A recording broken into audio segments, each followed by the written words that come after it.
I'm back with more Jim Harrison, just a couple paragraphs from his novel called Returning to Earth. Very good, very good. I highly recommend it. Uh, this one is entitled June 14th, 1995.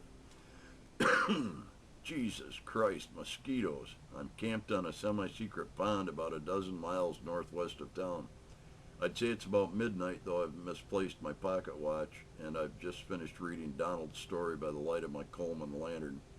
Cynthia gave it to me this morning. I think the story would be better without Cynthia's glosses, but then if you're going to say something critical to Cynthia, you better have your ammunition stockpiled.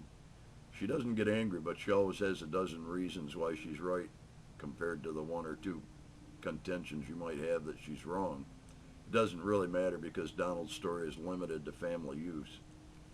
I usually stay in a back bedroom at my mom Polly's house, but I picked up a girl I vaguely knew at the Verling the other night, and she puked on the back sidewalk. I forgot to hose off the sidewalk in the morning, and Polly became a witch. Her voice pattern changes when she's pissed. It becomes terse and clipped. I remember this voice pattern very clearly from before my father died, and they argued about his motorcycles. He claimed he needed motorcycles to let off steam.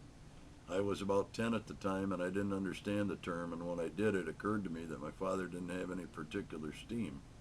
His was a case of a man who had kept the lid screwed on tight for so long that there was nothing left in the jar. He never took me for a ride on a motorcycle, saying it was too dangerous, which it eventually was for him. Every Saturday morning when weather was permissible, he would roar off with 4 or 5 friends. Like my mother, he was an elementary school teacher on the south side of Chicago. He and his motorcycle friends were all Vietnam veterans and all singularly marked by that conflict. Uh, well worth the read.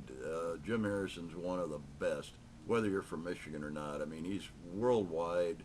The French really love him because he's a gourmand. He loves his alcohol, his wine, and his good food. I think he sells more books in France than he does here, unfortunately. But he is one of ours, and we like him very much. So I particularly recommend picking up any Jim Harrison. If you pick up his early one, some of his early stuff, I would recommend very strongly. Can't remember the title now. Anyways, pick up any early Jim Harrison, and all his later stuff, in my opinion, is much better. Okay, thanks. Adios.